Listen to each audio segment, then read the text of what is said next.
Buenos días a todos. Veo que ahí tenemos un foro extraordinario. Ahora lo último que he apuntado es 178 personas interesadas en lo que vamos a contar. Espero que estemos a la altura. Em, He planteado una presentación sobre este tema un poco abierta, ¿no? Porque, claro, al tener tantos participantes, uno no sabe hasta qué punto pues, lo que va a contar es más técnico, menos técnico. Entonces he pensado en hacer una presentación, bueno, digamos que en algunos aspectos bastante ligera, algunas cosas de las que voy a contar seguramente ya las sabéis, ¿vale? Y otras quizás son un poco más de detalle, pero que sirven para ahondar un poco más en estos aspectos que ya Atauri ha ido contando en relación al efecto, ¿no? A la vulnerabilidad de los bosques a la sequía, ¿vale? Y como consecuencia de, bueno, básicamente de esas estructuras tan homogéneas, estos bosques con tan pocas especies, etcétera. Como decía, tenemos, bueno, serían como tres apartados. El primero hablaré de bosques, abandono rural y cambio climático, ¿vale? Porque en definitiva hay unos antecedentes y estos antecedentes, ¿no? Entender estos antecedentes es importante de cara a ver cómo son y serán los bosques más vulnerables al cambio climático. Haremos un poco esa reflexión que ya ha empezado a hacer José de cuáles son estos bosques qué bosques son más resilientes al cambio climático. Y lo que haremos al final, en una tercera parte, pues hacer unas propuestas de gestión forestal para la adaptación, ¿no? Para reflexionar un poco de qué se podría hacer en estos bosques, dadas estas características, para ver cómo podemos hacer mejoras de adaptación a ese cambio climático. Empecemos pues con la primera parte. Tenemos unos bosques, tenemos superficies muy importantes en España.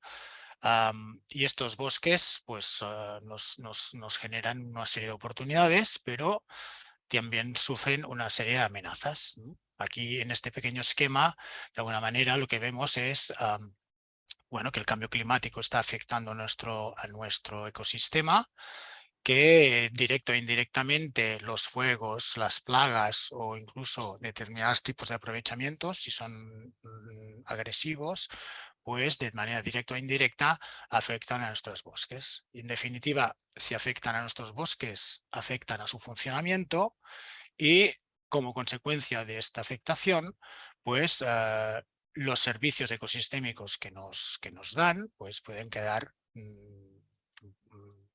bueno, de alguna manera afectados. Servicios ecosistémicos como lo de siempre, ¿no? El aprovisionamiento, la madera,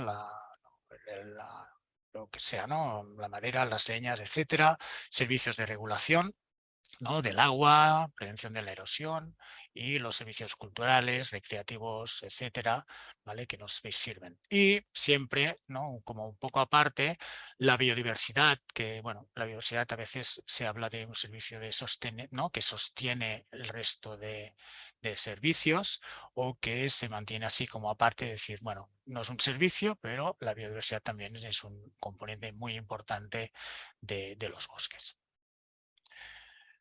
Si hablamos del histórico, bueno, pues ya sabemos que la humanidad en Europa, por ejemplo, desde hace más de 6.000 años ha estado de alguna manera ya interaccionando con el bosque, alterándolo, abriéndolo más adelante para la agricultura, etcétera, ¿no? Sobre todo en los últimos 2.000 años.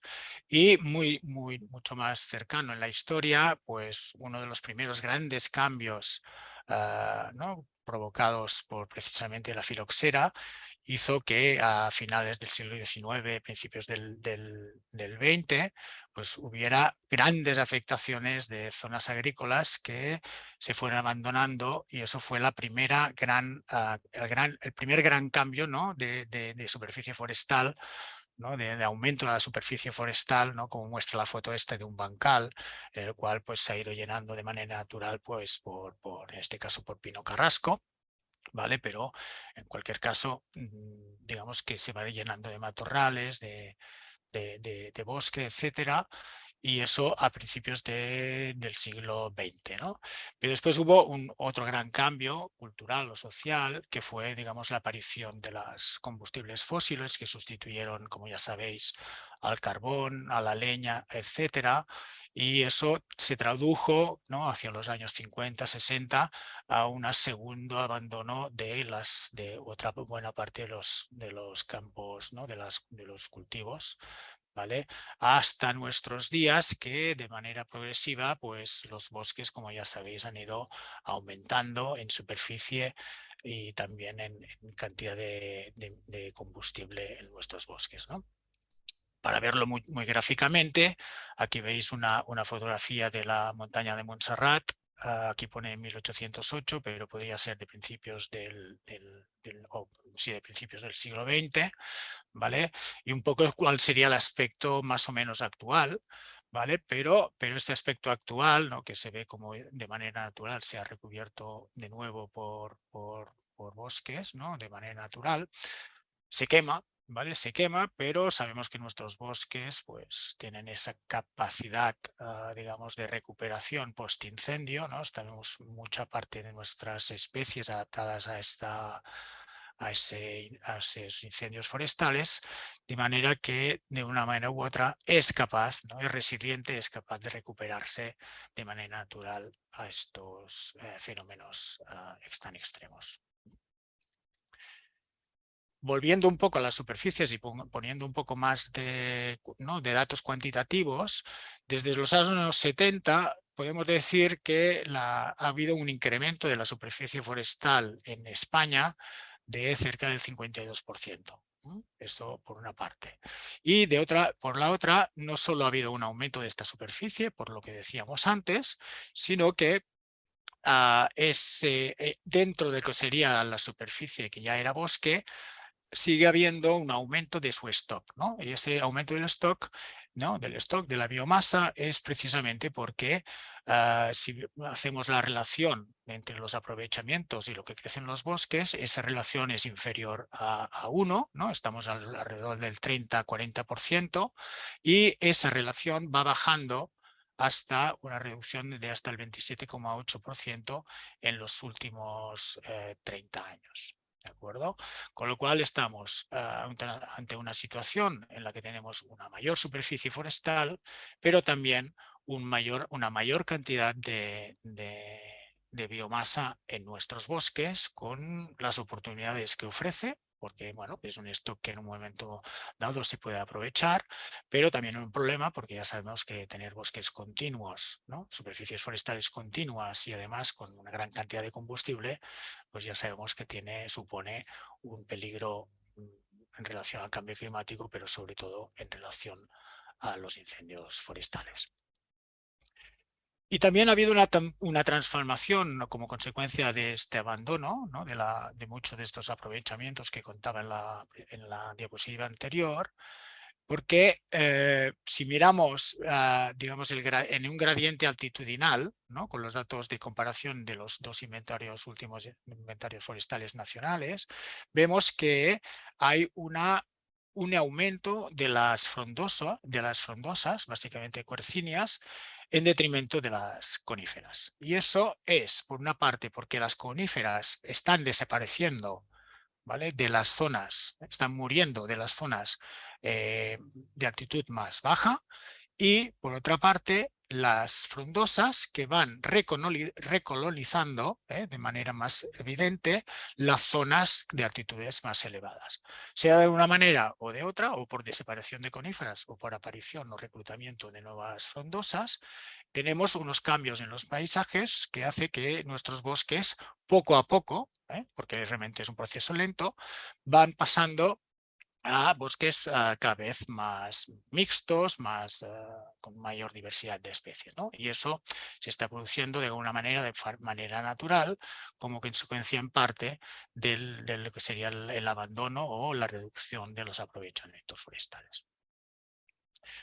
Y como decía, esta tendencia, esto lo hicimos en Cataluña haciendo la comparación, en este caso, de la capacidad de suministro de carbono entre el Inventario Forestal Nacional 2, que se hizo en Cataluña en el año 90, y el cuarto que se hizo en 2014, es decir, 25 años más tarde, en medio hubo el inventario tercero, podemos elaborar o hacer los cálculos de cuál ha sido el cambio en estos sumideros de carbono a lo largo de estos 25 años.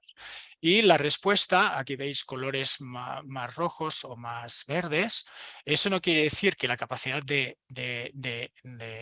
sumidero siga aumentando, siga siendo positivo, ¿vale? En el año 90 y en el año 2014.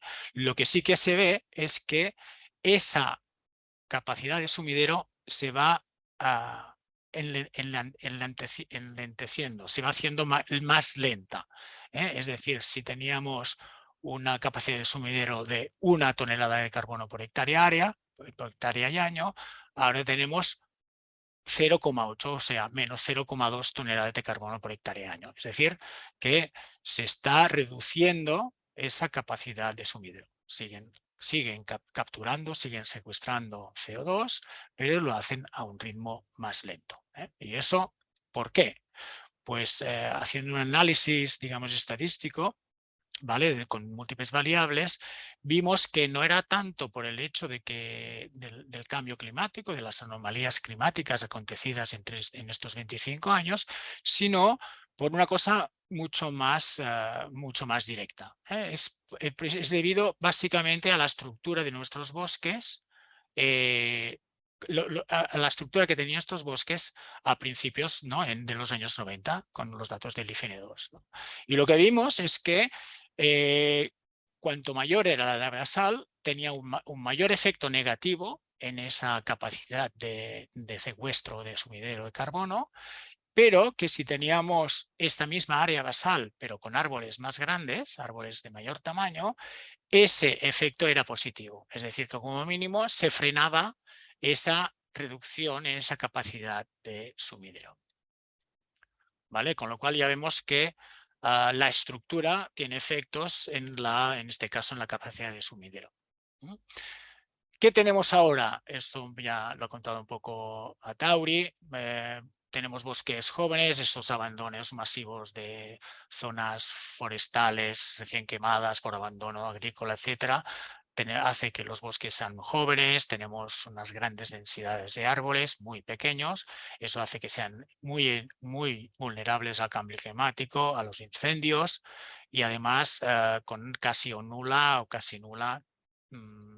aprovechamiento más allá de conseguir triturar esta material para biomasa y lógicamente bosques monoespecíficos con una muy baja biodiversidad o diversidad estructural, de composición, etc.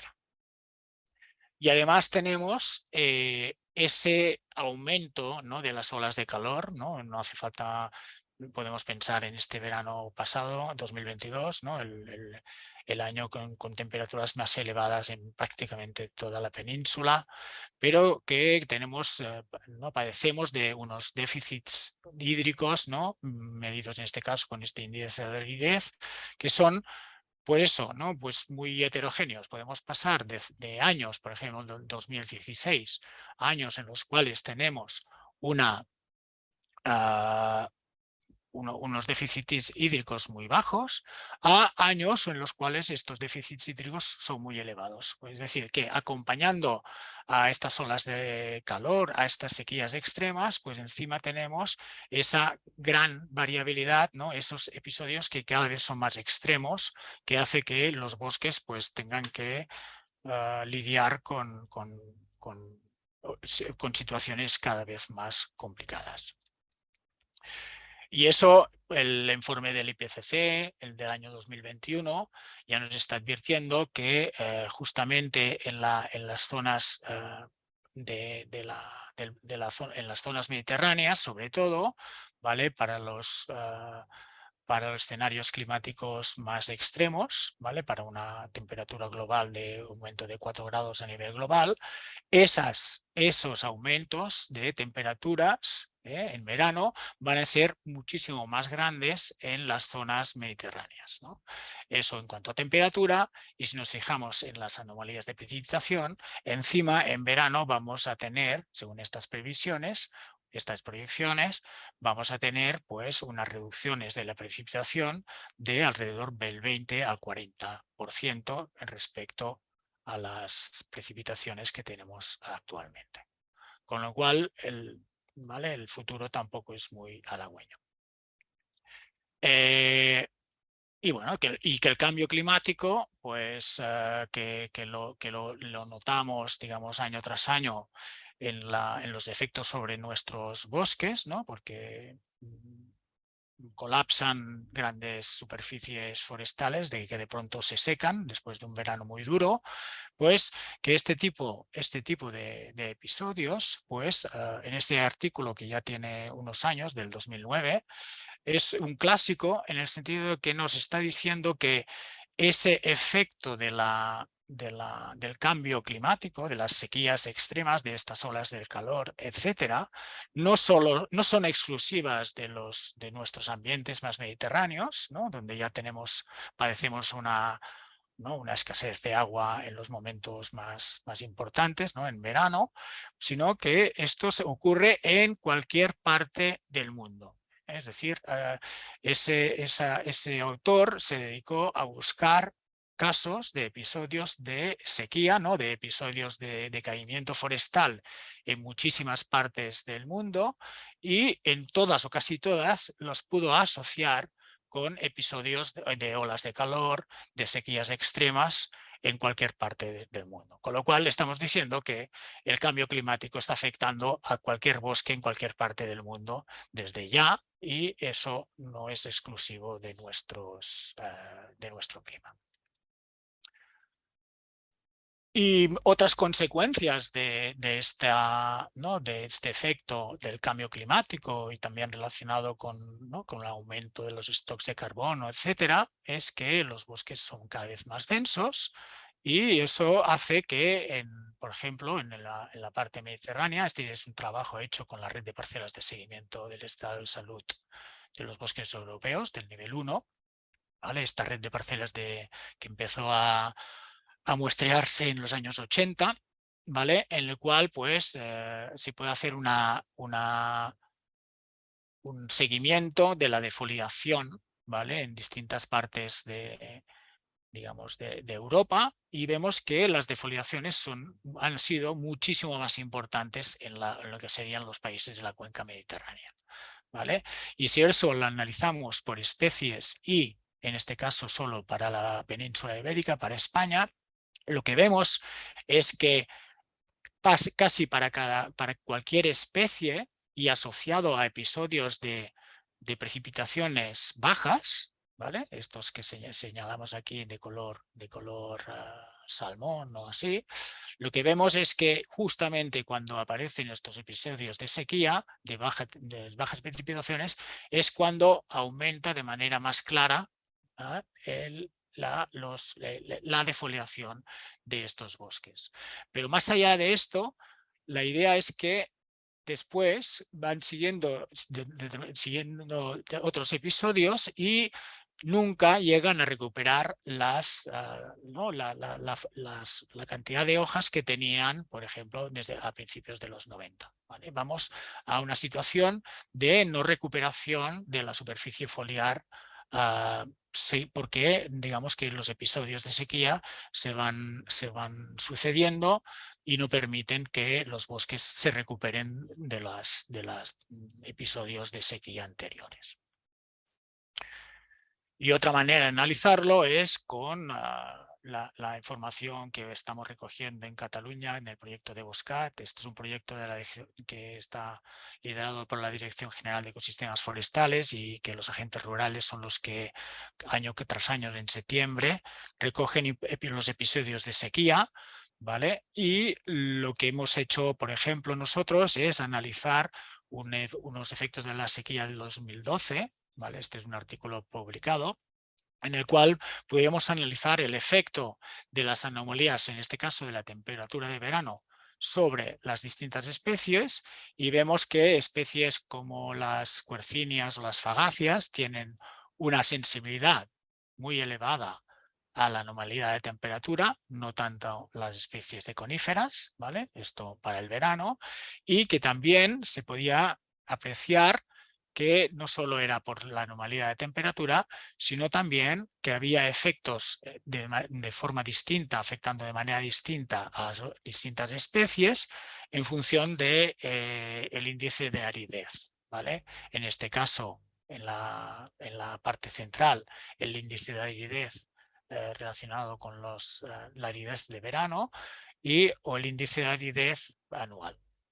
¿Vale? En cualquier caso, lo que sí que se veía es que, de nuevo, algunas especies responden a determinados episodios como las anomalías de temperatura, otras también pueden aparecer efectos debidos a la aridez, ¿vale? O uno u otro, o los dos en conjunto, ¿vale?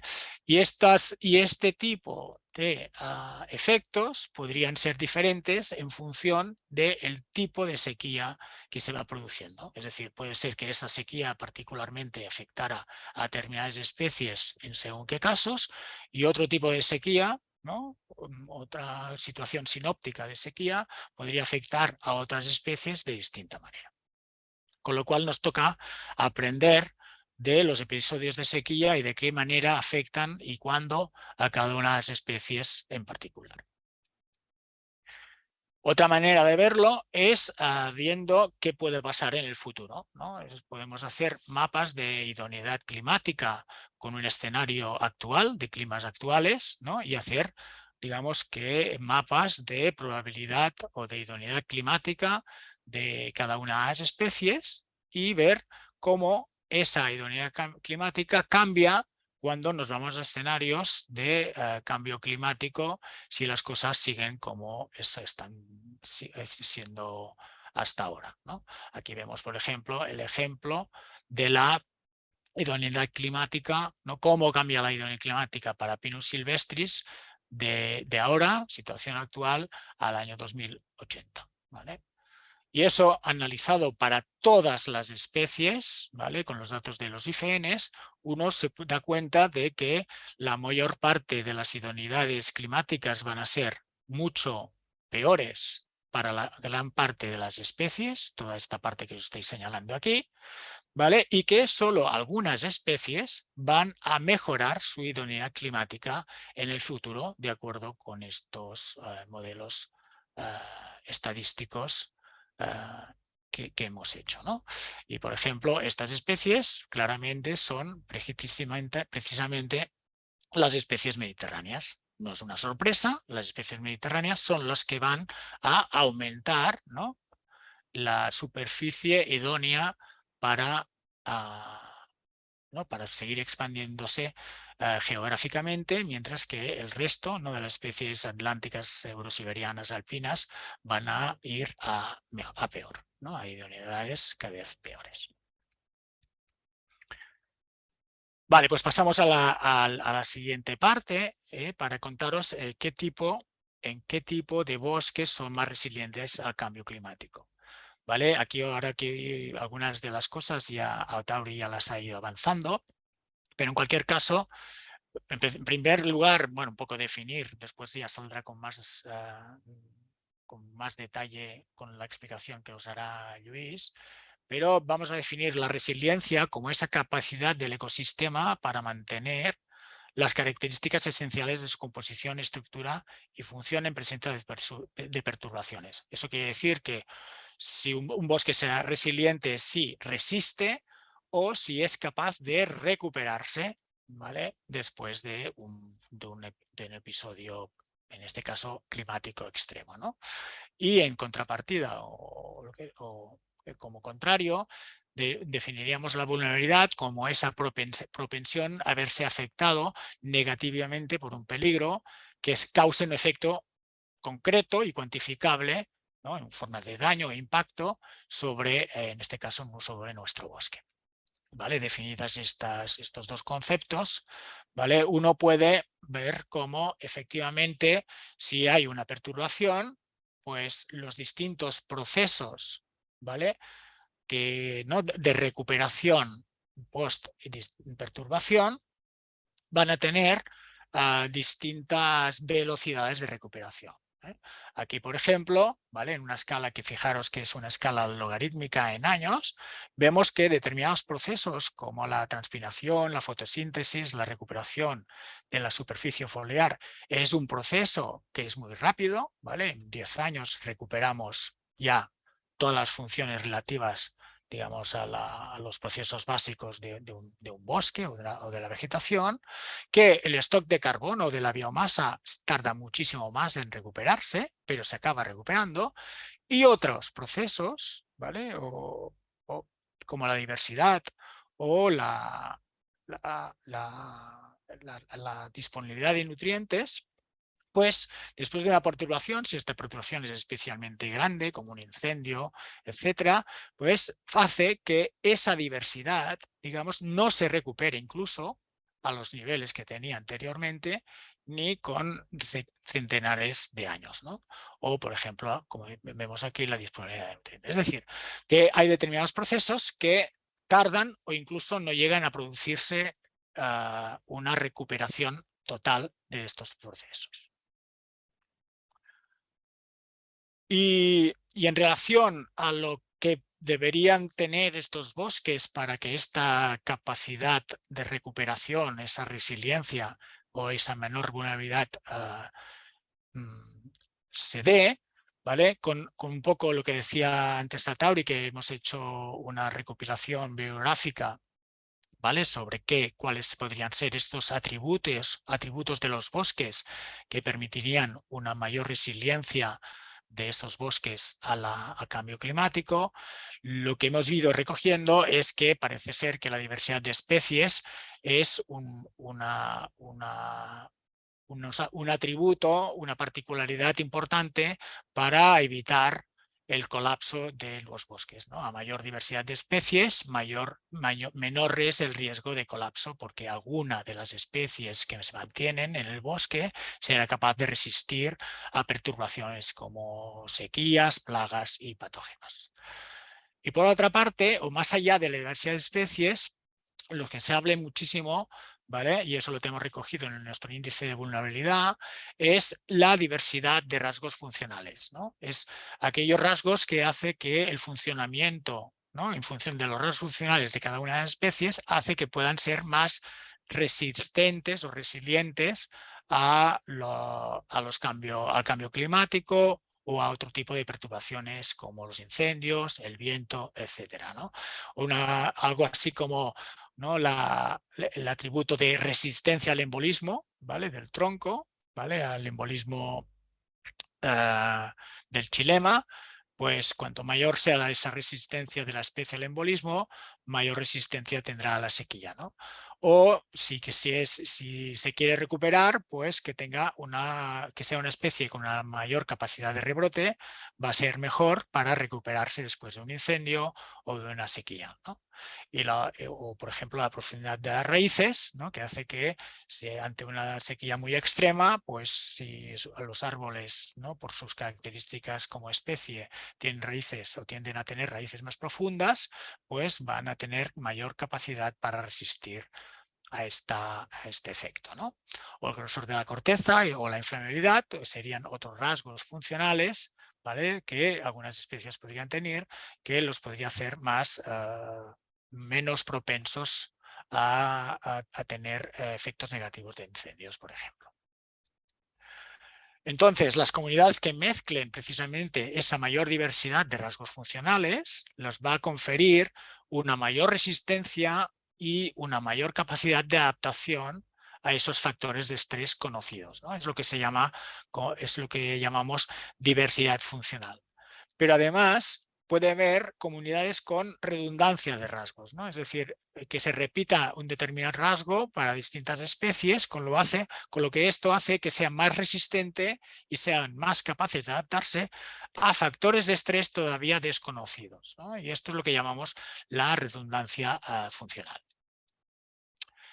Pero más allá de la diversidad de rasgos o la diversidad de especies, otro rasgo, otro de las características que hemos recogido en bibliografía ¿no? Para ver que si los bosques son más o menos resilientes a la sequía, es la diversidad estructural, ¿no? Varios autores recogen que la diversidad o la heterogeneidad estructural puede ser una buena vía, ¿no?, de adaptación, porque esa mayor complejidad se traduce de nuevo una mayor resistencia a distintos tipos o intensidades de perturbaciones de distinta índole. ¿De acuerdo? En este sentido, estos autores nos hablan de que esa complejidad estructural, que la podemos de alguna manera relacionar con la madurez, ¿vale? O al menos con árboles de distintos tamaños y edades, ¿de acuerdo?, aportan a ese bosque una mayor resiliencia a fenómenos extremos, porque esa heterogeneidad hace que haya una mayor ocupación del espacio aéreo y un mayor control ambiental, ¿no?, en cuanto a temperatura y humedad del sistema, ¿no?, del ecosistema. Y además, esta mayor complejidad estructural también se traduce en una ocupación del suelo por las raíces mayor, ¿no?, de realmente ocupar todos los estratos, con lo cual permite almacenar grandes cantidades de agua y acceder a recursos hídricos disponibles si tienes raíces más profundas. Con lo cual, queda claro que esos tres componentes, ¿no?, diversidad específica, diversidad estructural, diversidad de rasgos funcionales, parecen ser unos buenos aliados para hacer que los bosques puedan ser más resilientes al cambio climático, ¿no? Y eso lo hemos querido ejemplificar aquí de manera gráfica, ¿no?, porque digamos que si tenemos un bosque joven, ¿no?, poco maduro, y un bosque más o menos maduro en verde, ¿no?, aquí tenemos un gradiente de grado de madurez y este es un estado inicial, pues si hay una perturbación, digamos que los grados de perturbación, las intensidades de perturbación que puede resistir un bosque joven, digamos que serían un margen relativamente estrecho, ¿no? Mientras que un bosque maduro podría resistir unos grados de perturbación, unas intensidades de perturbación mucho más amplias, ¿no? Es lo que decíamos aquí, ¿no? Un amplio margen de resistencia a perturbaciones, en el caso de que tengamos un bosque maduro, y en cambio un estrecho margen de resistencia a perturbaciones para el caso de un bosque joven, con una estructura más simple, menos diversidad de especies, etcétera. ¿De acuerdo? Y no solo esto, sino que esa capacidad de recuperación va a seguir también trayectorias muy distintas en función de cuál ha sido el estado en el que ha quedado después de una perturbación, ¿no? Tenemos de nuevo un rango estrecho, ¿no?, de posibles nuevas trayectorias de recuperación, mientras que para un bosque maduro tiene un amplio espectro de posibles trayectorias de recuperación post perturbación. ¿Vale? Y dicho esto, ya pasamos a la tercera parte, que sería la parte de propuestas de gestión forestal para adaptación, que aquí veis las diapositivas que ha mostrado antes José, ¿vale?, que yo he aprovechado porque de alguna manera es lo que hemos ido viendo hasta ahora, ¿no? A la izquierda tenemos un bosque, una plantación en este caso, todos los árboles casi del mismo tamaño, a densidades muy elevadas, de la misma altura, etcétera. Y a la derecha tenemos un bosque mucho más heterogéneo, con árboles de muchos tamaños, alturas, ¿no?, etcétera. Pues podemos ver que lógicamente uno es menos resiliente, más vulnerable, y el otro en principio debería ser menos vulnerable, con lo cual las propuestas de gestión deberían ir a promover estos bosques con estructuras más heterogéneas en edades, pero también en tamaños. Y otra de las cuestiones es promover los bosques mixtos y la diversidad de especies forestales, ¿no?, precisamente por lo que hemos ido viendo y que hemos ido recogiendo en lo que serían la revisión bibliográfica que hemos hecho. ¿De acuerdo? Diversificar las especies, tender a bosques mixtos, ¿no?, pues hace que tengamos muchas más opciones de capacidad de adaptación a cambio climático.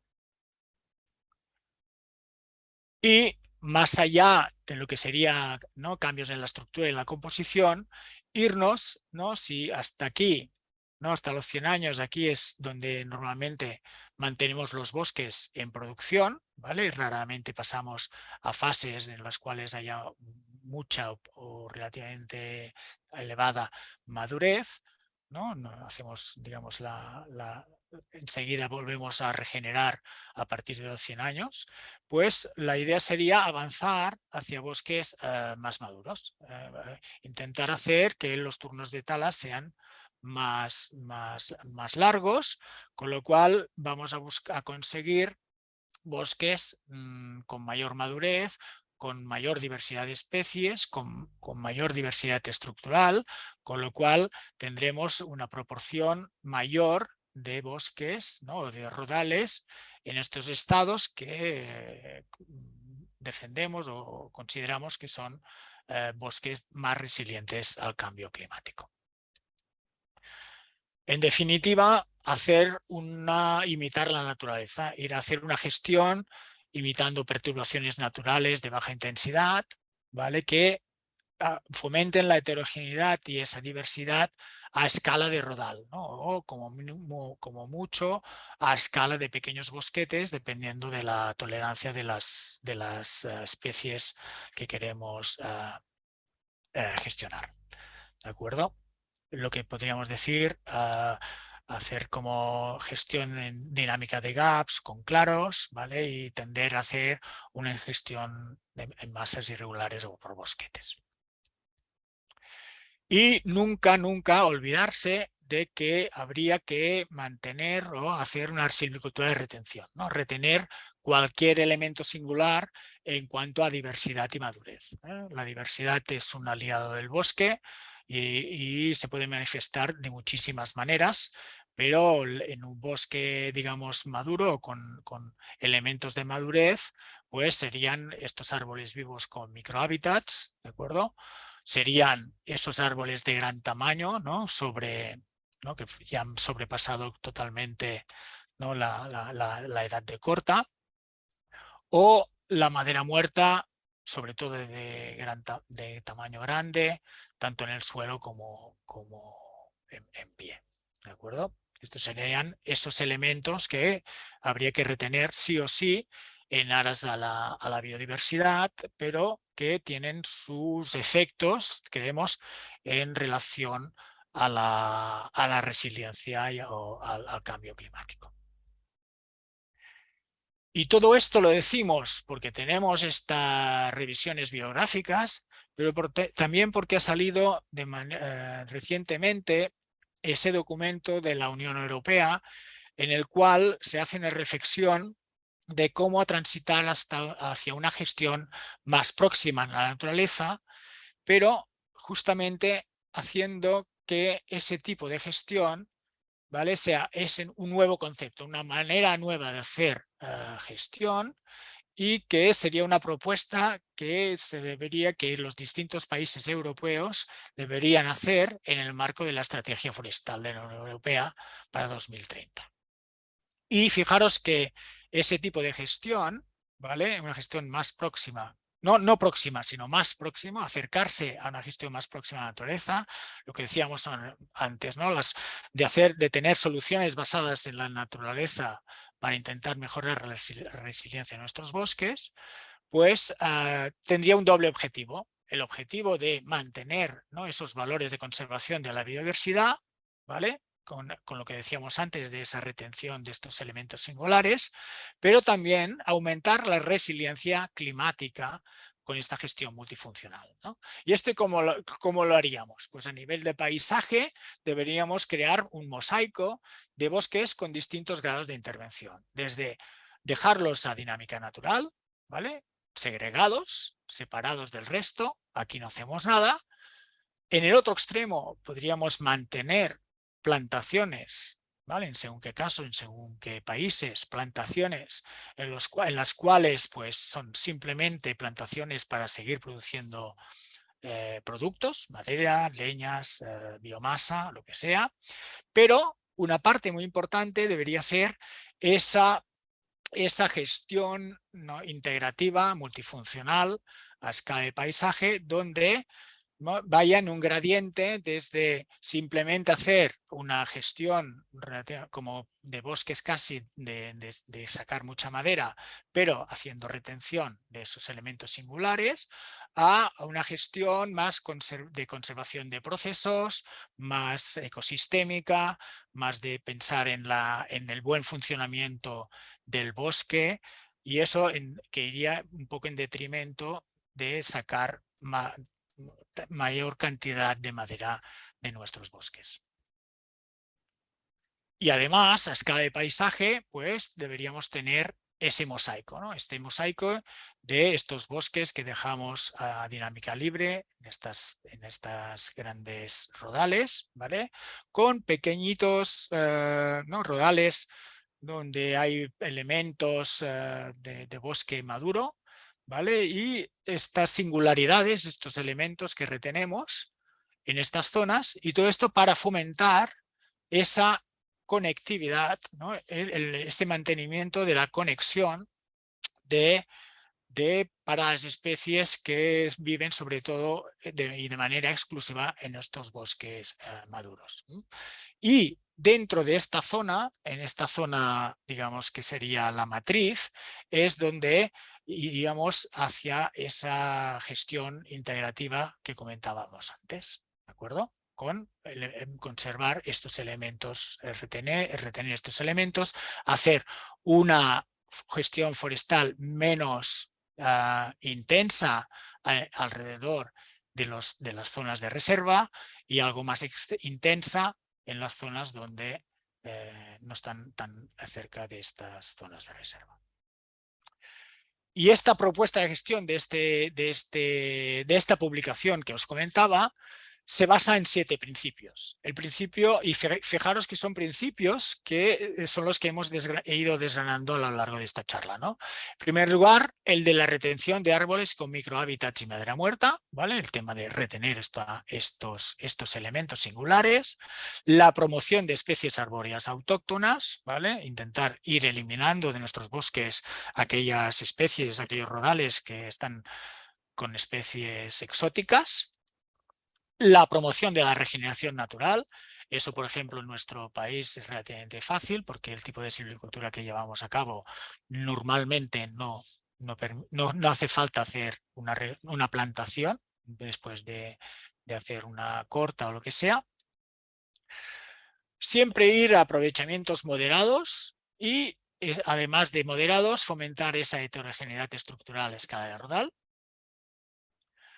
La promoción de bosques mixtos y de especies acompañantes, ¿vale? Esto también ha ido saliendo a lo largo de la charla. Y evitar el manejo intensivo como la corta ha hecho, es decir, no vamos a hacer una corta que reinicie el sistema de cero, porque cuando ocurren estas cosas tenemos que esa resiliencia se pierde y entonces pueden aparecer problemas derivados pues, de la erosión o de una menor capacidad de recuperación si vienen años con sequías muy elevadas, etcétera. ¿Vale? Si evitamos este manejo intensivo, vamos a aprovechamientos más moderados, etcétera, podemos evitar este tipo de efectos, ¿no?, que pueden ser muy negativos.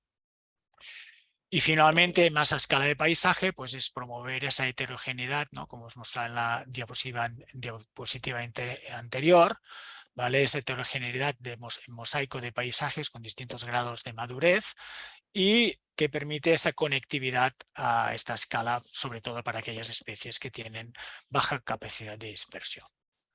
¿Vale? Y estos 7 grandes principios, pues tienen sus efectos mayores, aquí no me voy a detener, mayores o menores, ¿no?, en cuanto a resistencia, en cuanto a capacidad de recuperación o en cuanto a adaptación al cambio climático.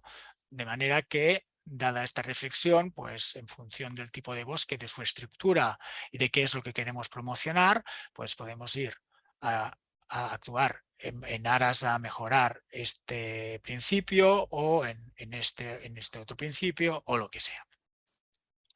En definitiva, si este es el referente, ¿no? El referente de red bosques, ¿no? De los bosques maduros, donde tenemos esa heterogeneidad espacial, ¿no? En la estructura, esa diversidad de tamaños, esas distintas especies, esos elementos que retenemos, ¿no? De árboles en pie o en el suelo de madera muerta, dentro microhábitats y un largo etcétera, ¿no? De atributos. Pues este sería, en definitiva, ese bosque de referencia en cuanto a gestión para adaptación al cambio climático. Es decir, que si nosotros buscamos estos principios, ¿no? De los que hablábamos hace un momento, ¿no? De esa gestión, buscando esa gestión más cercana a la naturaleza, esa podría ser, en definitiva, la herramienta más apropiada para mejorar esa resiliencia de nuestros bosques al cambio climático. Si la propia naturaleza ha podido llegar hasta aquí sin intervención humana, quiere decir que un bosque maduro puede ser ese referente de gestión para la adaptación al cambio climático. Y hasta aquí mi presentación.